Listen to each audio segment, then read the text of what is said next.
નમો હરિયંતાણમ, નમો સિદ્ધાણમ, નમો આયર્યાણમ, નમો વજ્જાયાણમ, નમો લોહે સૌપસાવણમ. એસો પંચ નમકારો સર્વ પાવપણાસણો મંગલાણમ ચ સૌલેશી પરમમ વૈ મંગલમ. મંગલમ ભગવાન વીરો, મંગલમ ગૌતમ પ્રભુ, મંગલમ સ્થૂલભદ્રાદ્યા જૈન ધર્મો સુમંગલમ. પ્રવચનનો વિષય છે નવી સવાર, નવો વિચાર. આજથી લગભગ 1100 વર્ષ પૂર્વે બનેલો અને આશરે 300 જેટલા નીતિસૂત્રોથી સુશોભિત એવો નીતિ વાક્યામૃત નામનો આ ગ્રંથ મનના વિચારોને, વિચારોની પવિત્રતા, વિચારોની શુદ્ધતા, વિચારોની ઉત્તમતા, વિચારોની ઉન્નતતા કેવી રીતે રાખી શકાય, વિચારોની અંદરમાં શુદ્ધિને કેવી રીતે ભેળવી શકાય. મનની તાકાત છે વિચાર. જેમ બંદૂકમાંથી ગોળી નીકળે અને માણસ ખતમ થઈ જાય છે, એમ મનમાંથી નીકળતા શુભ અને અશુભ વિચારો ઉપર જ આપણું આખું ભવિષ્ય નિર્માણ થવાનું હોય છે. અશુભ વિચારો જો પ્રગટ થતા જ ગયા તો 7મી નરક સુધી પણ પહોંચાડી દે, અને શુભ વિચારો જો ઉત્પન્ન થતા ગયા તો એક ક્ષણની અંદરમાં 7 નરકના બંધનોને તોડી અને કેવળ જ્ઞાન પામી અને મોક્ષની અંદરમાં પહોંચવાની યોગ્યતા ઉત્પન્ન થઈ જાય છે. એક કાચી સેકન્ડ માટે તંદુલિયા મસ્સે કરેલો અશુભ વિચાર એને 7મી નરકની અંદરમાં રવાના કરી દીધો. એટલે આવી શક્તિશાળી મનના વિચારો છે. હવે એ વિચારો જો શુદ્ધિ તરફ વળ્યા તો જબરજસ્ત ફાયદો કરી આપે, અને એ જ વિચારો જો અશુદ્ધિ તરફ ગયા, નકામા, ખોટા, ગંદા, એ બધા વિચારો તરફ ગયા તો જબરજસ્ત જીવનની અંદરમાં હાહાકાર મચી જવાનો. એટલે વિચારો ન્યુટ્રલ છે, કઈ દિશામાં લઈ જવા એ આપણી ઉપર આધાર છે. આપણને જેનું આકર્ષણ હશે એ તરફના વિચારો જવાના. એટલે આવા ગ્રંથકારો, આવા પુણ્ય પુરુષો, આવા મહાપુરુષો આ ગ્રંથો બનાવી આપણને સ્વાધ્યાયની અંદરમાં રાખ્યા. અને સ્વાધ્યાય કરવાનું, આ પ્રવચનોનું શ્રવણ એ પણ સ્વાધ્યાય છે. અને આ સ્વાધ્યાય કરવાનો ધ્યેય હેતુ એક જ છે કે મન, એના વિચારો શુભ દિશા તરફ સતત ગતિમાન બનતા રહે. એ દિશા તરફ એ વિચારો ચાલતા જાય. અને એમાં આપણે અત્યારે 41મા નંબરમાં, 42મા નંબરમાં સૂત્ર ઉપર આપણે ઉભેલા છીએ. છેલ્લા 3-4 દિવસથી આપણે આ સૂત્ર ઉપર વિચારણા કરી રહેલા છીએ કે અર્થ સંબંધ અને સહવાસ ન અકલહો ભવતી. એટલું અદ્ભુત આ સૂત્ર બતાવી દીધું છે કે કદાચ સમગ્ર દુનિયામાં જે ઉત્પન્ન થયેલી જે સમસ્યા છે, ઘરની અંદરમાં જે થોડા ઘણા સંબંધોની કડવાહટ, કટુતા જે દેખાતી જાય છે, એ બધાની પાછળ શેનો હાથ છે, કોણ વ્યક્તિ રહેલી છે, કોણ છે એવું તત્વ કે પ્રેમ ભર્યા સંબંધોને કડવા બનાવી દે, મધુર સંબંધોને બિલકુલ ખાટા બનાવી દે. તો આ બધું કોણ કરાવે છે? તો લગભગ 2 ચીજ છે કે જેનાથી કલહ ઉત્પન્ન થાય. એક તો અર્થ સંબંધ અને બીજા નંબરમાં સહવાસ. તમે સંબંધ ઊભો કર્યો પૈસાનો, અને તમે સંબંધ ઊભો કર્યો રિશ્તેદારીનો, અને આના વગર તો સમાજની અંદરમાં ચાલતું જ નથી. મને પણ નથી ચાલતું, તમને પણ નથી ચાલતું. અમે પણ સાધુ જીવનની અંદરમાં એકલા રહી નથી શકતા. પૈસા વગર સાધુ રહી શકે, પણ કોઈ સંઘાટક વગર સાધુ રહી શકે? સંઘાટક એટલે સાથે રહ્યાનો સાધુ. એકલ વિહારી સાધુ તો ચાલે જ નહીં. સંયમની પણ સુરક્ષા નહીં, લોકોને પણ વિશ્વાસ પાત્ર ન બને. એટલે સાથે તો રહેવું જ પડશે, રહ્યા વગર ચાલે એમ નથી. હવે આ બંનેને કલહ મુક્ત કેવી રીતે બનાવવા, ઝઘડાથી મુક્ત કેવી રીતે બનાવવા? વરના જ્યાં પૈસાનો સંબંધ છે ત્યાં કંકાસ છે અને કલહ છે. હમણાં મુંબઈમાં ખાલી 35-40 દિવસ માટે આવવાનું થયું, અને એ દિવસો દરમિયાન જેટલા પણ લોકો મળતા ગયા, બધાની વાતોનો સૂર એક જ છે કે સાહેબ બસ ઘરની અંદરમાં ઝઘડા છે, પતિ પત્ની સાથે જામતું નથી, દીકરાઓ માનતા નથી, દીકરીઓ કયાની અંદરમાં નથી, અને પરિવારની અંદરમાં કંકાસનું વાતાવરણ જામે છે. આ એક સહવાસ. અને બીજા નંબરની અંદરમાં પૈસા જેને આપ્યા છે એ આપતા નથી. 100 શાવક એવા મળ્યા કે સાહેબ મારો પોતાનો સગો સારો એટલે કે મારી સાવિકાનો ભાઈ, એને મેં એટલા બધા પૈસા આપ્યા છે, ફિગર બોલાય એમ નથી, અને કેટલા વર્ષો લગભગ આપ્યા ને 20, 22, 25 વર્ષ થઈ ગયા, હજી પણ એક પૈસો પાછો આવતો નથી. હવે પત્નીનો ભાઈ છે એટલે મારો સારો થાય, મારે વધારે કહેવાય પણ નહીં, વધારે કહેવા જઈએ તો સીધા ઝઘડા થવા માંડે, કંકાસ થવા માંડે. મેં એમને એ જ કીધું કે અત્યારે નીતિ વાક્યામૃત જે ગ્રંથ ચાલે છે એની અંદરમાં મહાત્માએ આ જ વાત મૂકી છે 1100 વર્ષ પહેલા કે અર્થ સંબંધ બને ત્યાં સુધી પરિવારની વચની અંદરમાં કરવો નહીં. જો તમારે કલહથી મુક્ત બનવું છે તો આ પૈસો ચીજ એવી છે, પૈસો એની સાથે ઝઘડો લઈને આવે છે. ખબર નહીં એ પૈસા ઉપરનું જે કલંક ગણો, પૈસાને શ્રાપ ગણો કે પૈસાનું જે પણ ગણો, તે જે પણ શબ્દ વાપરી શકાય, કલંક ગણો, શ્રાપ ગણો કે એની કમનસીબી ગણો, પૈસાની સાથે ઝઘડો છે. જ્યાં ફંડ છે ત્યાં બંડ છે. જ્યાં પૈસા ભેગા થયા ત્યાં ઘરની અંદરમાં, સંઘોની અંદરમાં, એ પરિવારોની અંદરમાં, એ સંસ્થાની અંદરમાં ઝઘડા થયા વગર રહેતા નથી.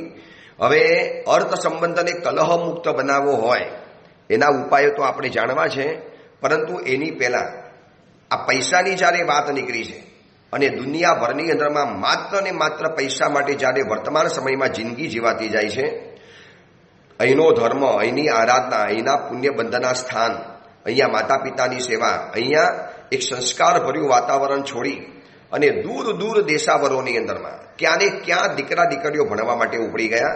તમે એક સર્વે કરાવજો તો કદાચ ખબર પડશે. જૈનોના આપણે 1000 ગણ ગણો તો 1000 ઘરમાંથી મારા હિસાબે 700 થી 800 ઘરના દીકરા દીકરીઓ વિદેશમાં અથવા તો બહારગામની અંદરમાં ભણવા માટે કે જોબ કરવા માટે પહોંચી ગયેલા હશે. હવે એવી લાઈન પકડી.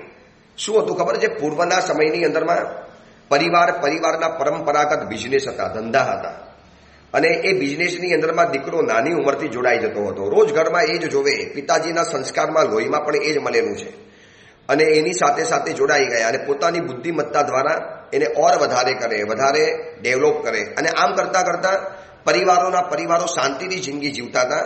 ન કોઈ ઝાઝા ભણતરના ખર્ચા, ન કોઈ આવા ટ્યુશન ક્લાસીસની ધમાલ, ન કોઈ આવી દોડધામ, ન કોઈ આવા વિદેશોની અંદરમાં રહેવાનું. લાખો કરોડો અને અબજો રૂપિયા એનો વ્યય માત્ર ને માત્ર દીકરા દીકરીઓના ભવિષ્યને સુધારવા માટે માતા પિતાને કરવો પડતો હોય છે. અને ભવિષ્ય સુધરતું તો નથી જ, એ તો માતા પિતા પણ કબૂલ કરે છે. ઉલટાનો જે દીકરો 5 વર્ષ, 10 વર્ષ કે 7 વર્ષ તમારાથી ટોટલી દૂર વિદેશોની અંદરમાં, કેનેડા હોય, ઓસ્ટ્રેલિયા હોય, લંડન હોય, કેવા એજ્યુકેશનના જે પણ હબ ગણાતા હોય એવા દેશની અંદરમાં જઈને ભણ્યા પછી 8 વર્ષ ત્યાં રહ્યો હોય, સ્વતંત્ર મિજાજ, એકલા એ રહેવાનું, ગમે તારે મન ફાવે તારે ઉઠવાનું, દોસ્તોને મળવાનું, જે ફાવે તારે ખાઈ લેવાનું, નહીતર હોટલોની અંદરમાં જઈને જમી લેવાનું. હવે એ 7 વર્ષ આવી રીતે આઝાદ તરીકે રહેલો દીકરો જ્યારે ઘરની અંદરમાં રહેવા માટે આવશે, શું તમે માની શકો છો કે એ દીકરા દીકરી ઘરની અંદરમાં પોતાની લાઈફને એ બધાની સાથે સેટ કરી શકશે? એટલે પછી બાનું શું કરશે? હવે ભણી ગયા છીએ, હવે જોબ કરવા માટે રહેવું છે, પૈસા બધા જે ખર્ચ્યા છે બધાને કવર કરવા માટે, અને પછી એ ત્યાં પોતાનો સંસાર વસાવી લેવાના. આ વિષચક્ર જે અદ્ભુત ચાલ્યું છે, ભયંકર કક્ષાનું જે ચાલ્યું છે આ વિષચક્ર, સામાજિક નુકસાન, આર્થિક નુકસાન, પારિવારિક નુકસાન, ધાર્મિક નુકસાન, આ દેશને નુકસાન. આ દેશના આવા ટેલેન્ટેડ યુવા યુવતીઓ જો વિદેશની અંદરમાં સ્થાયી થઈ જવાના તો આ દેશને એની બુદ્ધિમત્તાનો લાભ શું મળવાનો? અને આ બધા નુકસાનો માત્ર એક જ કારણે થયા છે, બસ પૈસા જોઈએ, પૈસા કમાવા છે. પૈસા હશે તો બધું જ છે. સર્વે ગુણા કાંચન માશ્રયંતે. અને એ વાત સાવ ખોટી પણ નથી અને સાવ સાચી પણ નથી. હવે એના કારણે પૈસા કમાવા તો જવું જ પડે. તો કમાવા જતા પહેલા જેટલા પણ જૈનો છે એ બધાને હું કહું છું કે આ પૈસાની આત્મકથાને જાણવા જેવી છે. તમે તમારા સગા સંબંધીઓને આ પૈસાની આત્મકથાના પ્રવચનો મોકલો, એને ખબર પડે કે પૈસા સબ કુછ નહીં હે, પૈસા બહોત કુછ હે, કુછ કુછ હે. માની શકીએ છીએ, પણ પૈસા બધું જ નથી. બધું તો પુણ્ય છે. પુણ્ય દ્વારા ઉત્પન્ન થયેલા પૈસા એ જ જીવનમાં સુખ આપી શકશે. ચલો આપણે પૈસાની આત્મકથાની અંદરમાં આગળ વધીએ. બને તો આજે આ આત્મકથાના ચેપ્ટરને પરિપૂર્ણ કરવું છે. ગઈકાલે 7મા નંબરનું આપણે જોયેલું, મેં સારે ફરિયાદો કી જડ હું, मगर फिर भी न जाने क्यों सब मेरे पीछे इतना पागल है। કેવી પૈસાએ મજાની વાત કરી કે બધી જ ફરિયાદોની જડ આ છે, ઝઘડાની, રગડાની, મારામારીની, કોર્ટ કચેરીની, ભાઈ ભાઈ, માતા પિતા પણ પરસ્પર દુશ્મન બની જતા હોય છે માત્ર ને માત્ર પૈસા માટે. હવે બધી ફરિયાદોની જડ હું છું, છતાં પણ કેમ લોકો મારી પાછળ પાગલ થઈને ભાગતા હોય છે, દિવસ રાત પાગલ બનીને ભાગતા હોય છે. આ પૈસો માનવ જગતને, માનવ જાતને સવાલ પૂછે છે. આ પૈસો પોતાની આત્મકથામાં પોતાની વાતને રજૂ કરે છે. 8મા નંબરમાં પૈસો પોતે કહે છે, मैं शैतान नहीं हूं लेकिन लोग अक्सर मेरी वजह से गुनाह करते हैं.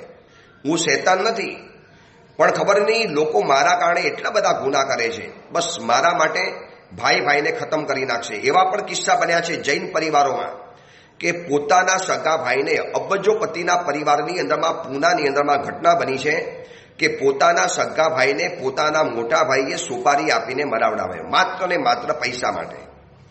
5-15 રૂપિયા માટે પણ ખૂન થાય છે, 500-1000 રૂપિયા માટે પણ ખૂન થાય છે, અને 100-200-500 રૂપિયા માટે પણ ખૂન થાય છે. હમણાં 2 દિવસ પહેલા જ મુંબઈની અંદરમાં કિસ્સો બન્યો કે રેલવે પોલીસ રેલવેની અંદરમાં ધ્યાન રાખવા માટે રેલવેના ડબ્બા ઉપર ઉભેલો હતો, ટ્રેનના ડબ્બા ઉપર ઉભેલો હતો, દરવાજા પાસે ઉભેલા હતા, અને કોઈ મોબાઈલને ચોરનારી ટોળકી એને પથ્થર માર્યો હાથમાં, એટલે મોબાઈલ નીચે પડ્યો. ગાડી ધીરી હતી એટલે કોન્સ્ટેબલ નીચે કૂદીને ભાગ્યો એ ટોળા પાછળ, અને આગળ ભાગ્યા.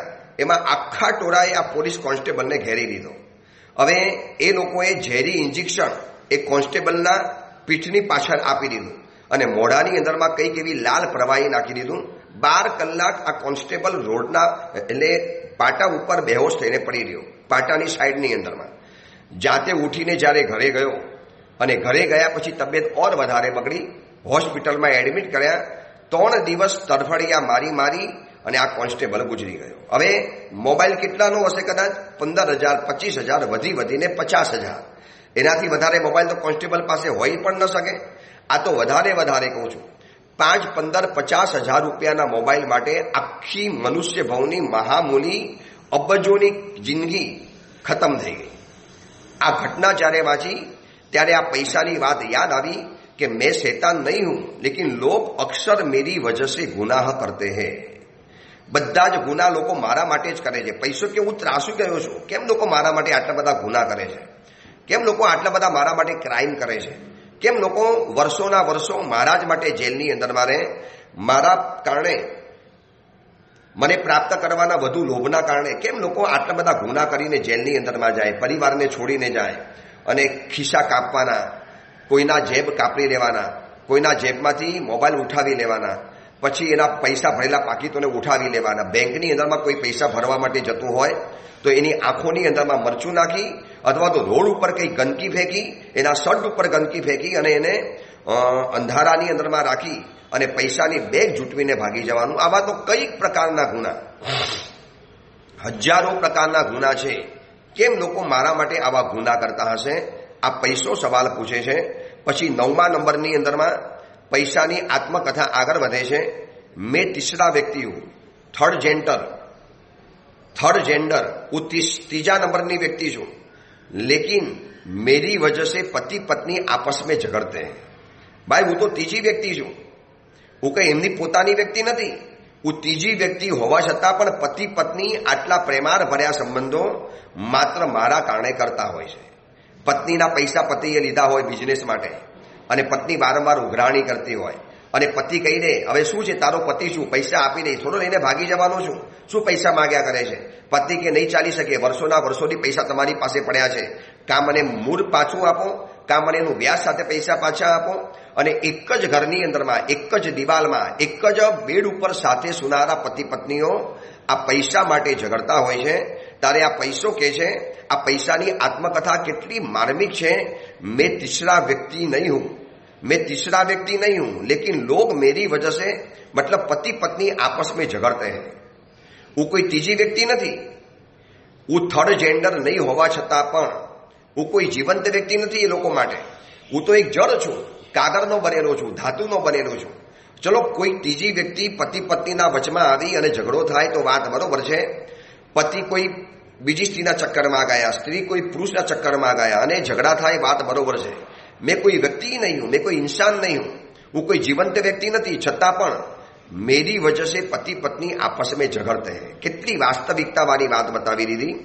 નંબર 10 નંબરમાં પૈસો કહે છે, मैंने कभी किसी के लिए बलिदान नहीं दिया है, लेकिन कई लोग मेरे लिए अपनी जान दे रहे हैं. પૈસો કેટલી અદ્ભુત વાત કરે છે. જ્યારે 42મા નંબરના સૂત્રની અંદરમાં મહાત્મા આપણને બતાવે છે કે અર્થ સંબંધ સહવાસશ્ચ ન અકલહો ભવતી. જ્યારે એમ કહે છે કે પૈસાનો સંબંધ અને રિશ્તેદારીનો સંબંધ આ કલહથી મુક્ત નથી હોતો, તો એવા સમયની અંદરમાં આ પૈસાની વાતને આપણે જાણવી છે કે અર્થ સંબંધ એટલે પૈસો શું છે આ પૈસો, દુનિયામાં કોણે આ પૈસાની શોધ કરી હશે, અને જ્યારથી શોધ થઈ હશે ત્યારથી પૈસાની સાથે જે ગુનાઓની પરંપરા ચાલી છે. મેને કભી કિસી કે લીએ બલિદાન નહીં દિયા. પૈસો કહે છે, ભાઈ મેં ક્યારેક કોઈના માટે બલિદાન નથી આપ્યું, હું ક્યારેક કોઈના માટે શહીદ નથી બન્યો, મેં ક્યારેક કોઈના માટે પ્રાણ ન્યોછાવર નથી કર્યા, મેં ક્યારેક કોઈના માટે મોત વાલું નથી કર્યું, લેકિન કઈ લોગ મેરે લીએ અપની જાન દે દે રહે. એક ખાલી 15 રૂપિયા માટે, 25 રૂપિયા બચાવવા માટે વ્યક્તિ પોતાનો જાન આપી દે છે.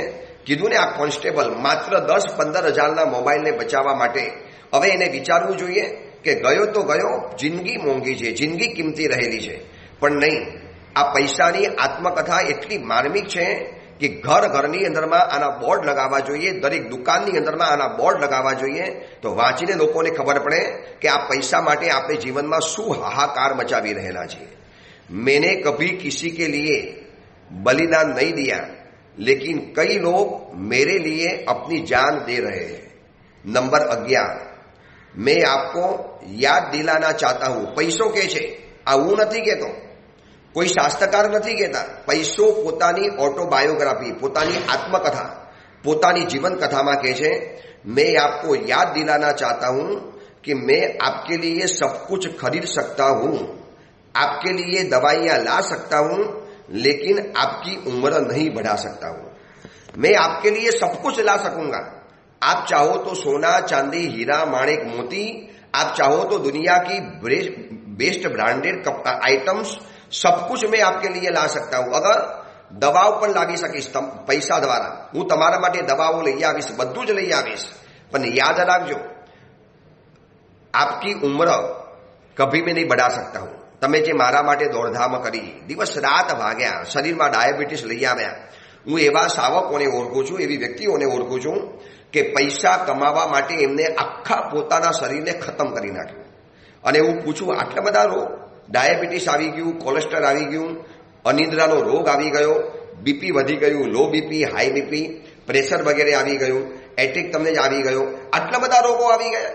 સાહેબ શું કરું, પરિવાર માટે પૈસા માટે ભાગતો ગયો અને જે તે ખાવાનું, બહારગામ જવાનું, હોટલોમાં રહેવાનું, જંક ફૂડ અને ફાસ્ટ ફૂડ ખાઈ લેવાના, જે આવે તે જેમ તેમ ખાઈ લેવાનું અને મુસાફરીઓ કરવાની, રાત દિવસના ઉજાગરા કરવાના, માથે પ્રેશર રહે, પેમેન્ટ દબાયું છે, ઉઘરાણી આવતી નથી, મેં કોકને પૈસા આપેલા છે, લોકો પૈસા માગ્યા કરે, આટલા પૈસા આપો, ન આપે તો સંબંધો કડવા થાય, અને એના કારણે દિવસ રાતના ઉજાગરા થતા જાય. પછી આ બાજુ બેંકોમાં પૈસા મૂકવાના, બેંક ઉડી જવાની સંભાવના રહે, એની પાછી વ્યવસ્થાઓ કરવાની. એટલે આ બધાના કારણે ગુરુદેવ એટલો બધો માનસિક સ્ટ્રેસ રહ્યો કે જેના કારણે એની અસર આ શરીર ઉપર પડી ગઈ અને શરીર આજે મારું થઈ ગયું.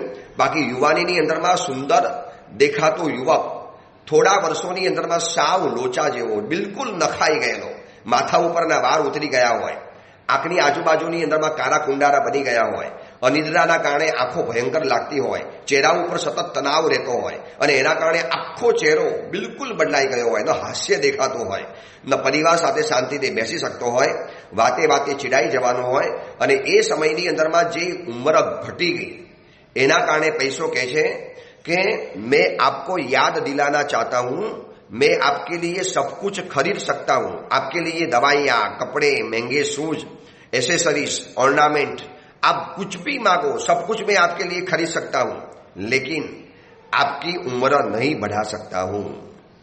શું પૈસાની આત્મકથા છે.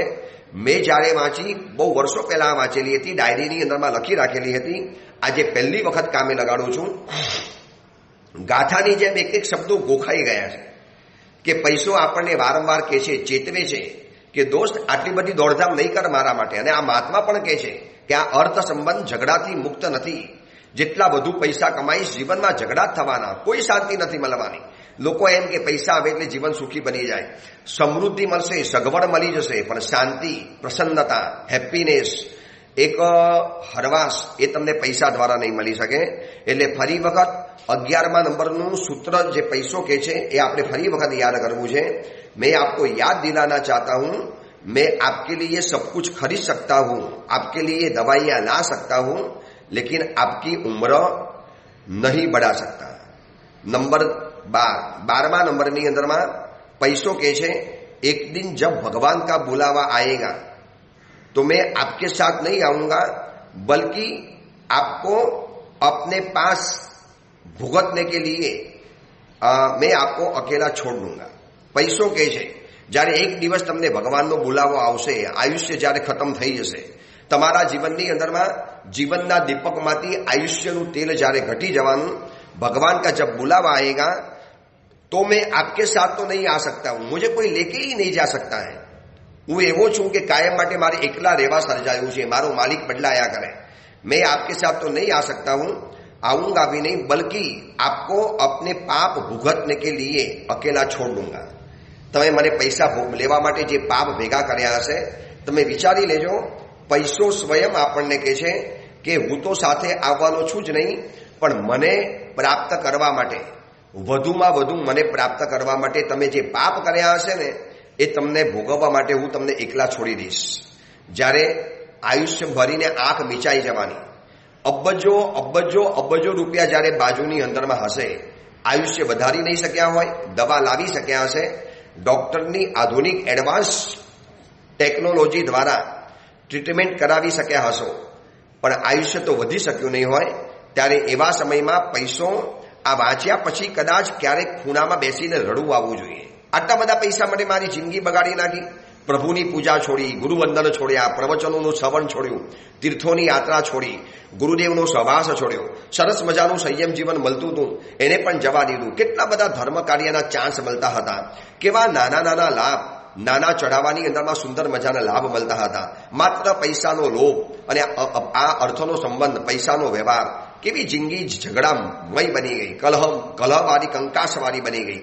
દિવસ રાત પૈસાની ચિંતા ખાયા જ કરે, ઉંમર વધતી ગઈ, રોગો વધતા ગયા, અને છેલ્લે પૈસો જ્યારે એમ કહી રહે છે કે દોસ્ત એક દિન જબ ભગવાન કા बुलावा आएगा तो मैं आपके साथ नहीं आऊंगा, बल्कि आपको अपने पाप भुगतने के लिए अकेला छोड़ दूंगा.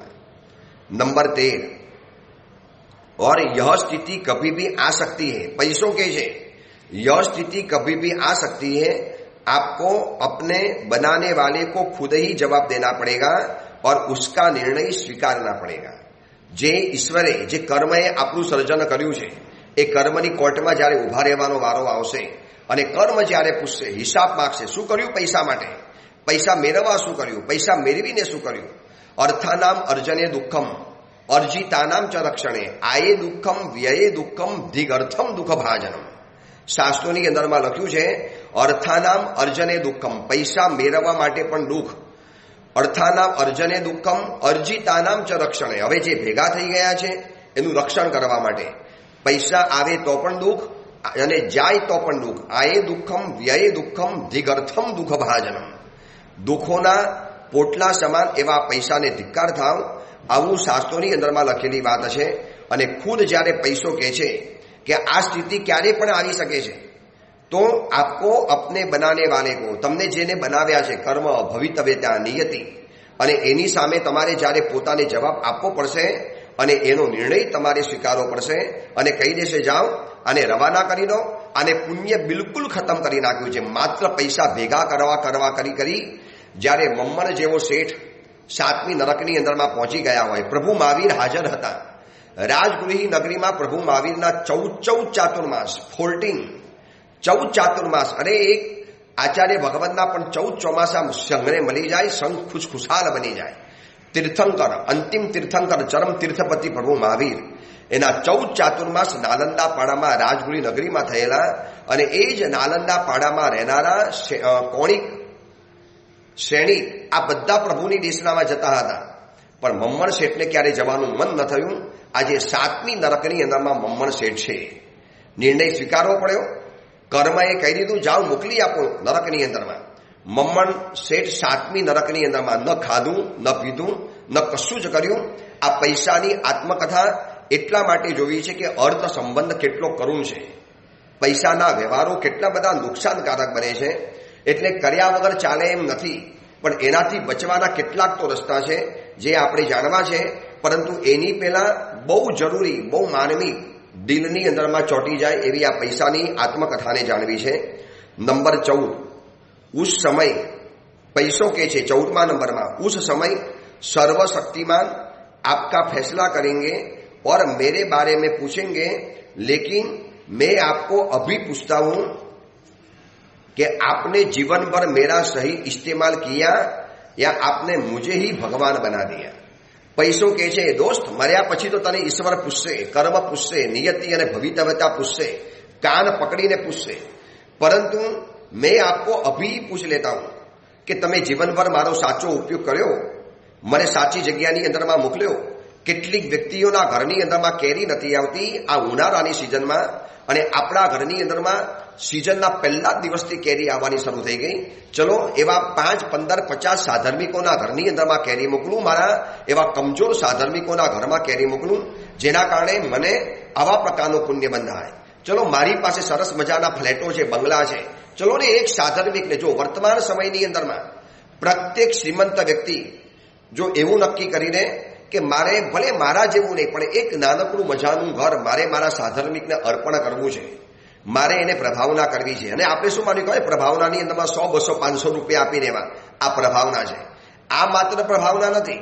પ્રભાવનામાં એવું નક્કી કરો કે આ જિંદગીમાં એક સાધર્મિકને એવા એરિયામાં, નાલા સોપારા, પછી વિરાર, ભાયંદર, વસઈ, આવા એક નાનકડા ડોંબીવલી જેવા એરિયાની અંદરમાં, અથવા તો અમદાવાદમાં રહેતા હો તો એવા જગ્યાની અંદરમાં, સુરતમાં કે મદ્રાસમાં, બેંગ્લોરમાં, ચેન્નઈમાં, કોઈમ્બતુરમાં, કોઈ પણ જગ્યાએ રહેતા હો, બસ મારે એક સાધર્મિકને પ્રભાવના તરીકે એક ઘર અર્પણ કરવું છે. ભલે ને નાનકડું ઘર, ભલે કિચન હોય, એક નાનકડી રૂમ હોય, બાથરૂમ સંડાસની વ્યવસ્થા રહેલી હોય. એક સાધર્મિકને પરમાત્માનું શાસન વહાલું લાગે, ને લાગે કે મારા જૈનો મારી કેટલી ચિંતા કરે છે.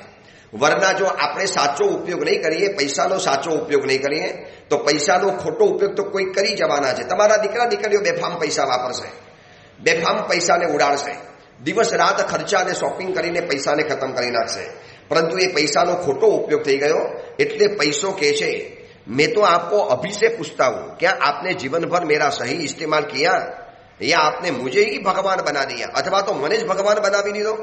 પૈસા ભગવાન માટે વાપરવાના હતા અને એ જ પૈસાને તમે ભગવાન બનાવી દીધા. આ પૈસો પૂછે છે, પૈસો અણિયારા સવાલ પૂછે છે કે દોસ્ત, અગર મારો સારો ઇસ્તેમાલ કર્યો હોત તો આજે તારું પણ નામ ગવાતું હોત, તું પણ દાનવી તરીકે પ્રસિદ્ધ બની ગયો હોત, લખલૂટ પુણ્ય પેદા કર્યું હોત, અદ્ભુત પુણ્ય પેદા કર્યું હોત, અને એ પુણ્ય દ્વારા આવનારા ભવની અંદરમાં હું તારી સામેથી આવી જા.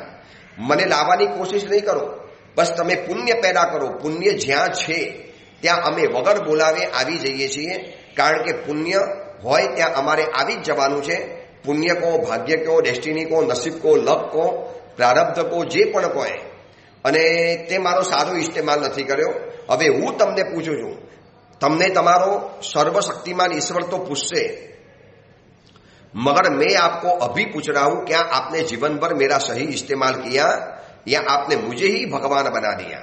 જેની પાસે પૈસો છે એને માત્ર પૂછવાનું છે, મેં સાધર્મિકો માટે વાપર્યો, જીવદયા માટે વાપર્યો, વૈયાવચ માટે વાપર્યો, કોઈ સમણ સમણી ભગવંતોની સ્થિરવાસની વ્યવસ્થા માટે વાપર્યો, કોઈ વિહાર ધામ માટે મેં કોઈ લાભ લીધો, કોઈ જિનાલયની અંદરમાં ચડાવવા લીધા, કોઈ નાના મોટા સ્વામી વત્સલ્ય ક્યારે કરાવ્યા, કોઈ નાની મોટી કોઈ ઇવેન્ટની અંદરમાં લાભ લીધો, કોઈ સમણી ભગવંત ભણતા હતા અને એના પંડિતની મેં વ્યવસ્થા કરાવી આપી, અથવા તો કોઈ સમણી ભગવંતને કન્યા શિબિર કરાવી હતી અને એને સંસ્કારો પેદા કરાવાતા, શું મેં એની અંદરમાં કોઈ લાભ લીધો? કેટલા બધા લાભ લેવાના પ્રકાર છે, નાના મોટા બધા જ પ્રકારના પ્રકાર. પણ કોઈ જગ્યાએ વર્ષિતપ ચાલતા હતા, શું મેં એમાં એક બેસણું કરાવી આપ્યું? અથવા તો એ તાકાત નથી, ચલો 5-15 ઘીના ડબ્બા મેં લાવીને મૂકી દીધા, આ પૈસો પૂછે છે કે ભાઈ क्या आपने जीवन भर मेरा सही इस्तेमाल किया या आपने मुझे ही भगवान बना दिया? મને ભગવાન ગણીને ખાલી પૂછતા રહ્યા. 15મા નંબરમાં પૈસો પૂછે છે એક અંતિમ જાણકારી मेरी तरफ से. पैसों के છે मैं ऊपर आपके साथ नहीं चलूंगा बल्कि आपके सत्कर्मों की पूंजी ही आपके साथ चलेगी.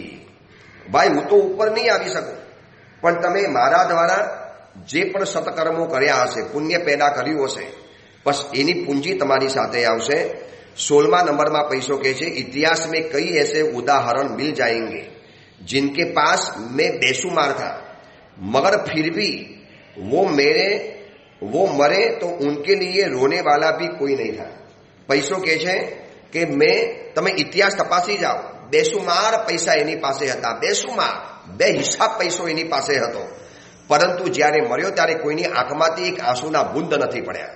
જિંદગીભર પૈસા ખાલી ભેગા જ કર્યા, ન કોઈ સાધર્મિકો માટે ઘર બનાવી આપ્યા, ન કોઈ ગરીબોને કપડાં વેચ્યા, ન કોઈ રવિવારે ગરીબોને ખવડાવ્યું, ન કોઈ વૈયાવચ માટે વિહારધામ માટે વ્યવસ્થા કરી, ન કોઈ સંઘ માટે ઉદાર હાથે કામ કર્યું. અને इतिहास में कई ऐसे उदाहरण मिल जाएंगे जिनके पास मैं बेशुमार था. मैं એટલે પૈસો, પૈસો કહે છે मैं बेशुमार था मगर फिर भी वो मरे तो उनके लिए रोने वाला भी कोई नहीं था. એની આંખમાંથી કોઈને આંસુ જ નથી આવ્યા. કોઈએ કીધું ભાઈ ઓલો મરી ગયો, એ ધનપતિ નતો, ધનનું ધનેડું હતું, ધનનું જીવડું હતું, દિવસ રાત પૈસાની પાછળ પાગલ બન્યા, શું એના માટે રડવું આવે?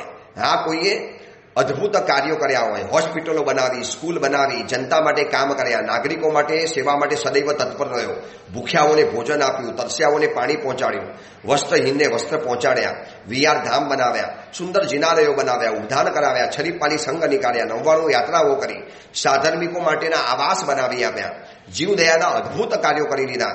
દરેક ક્ષેત્રની અંદરમાં પોતાના પૈસાની એવી વાવણી કરી અને જ્યારે દુનિયામાંથી વિદાય થશે ત્યારે લોકો ફફક પડીને રોવા માંડવાના. લોક રોતે રહેંગે. ભાઈ આ માનવ નતો, આ ભગવાન હતા. આ વ્યક્તિ અમારા માટે ભગવાન હતા.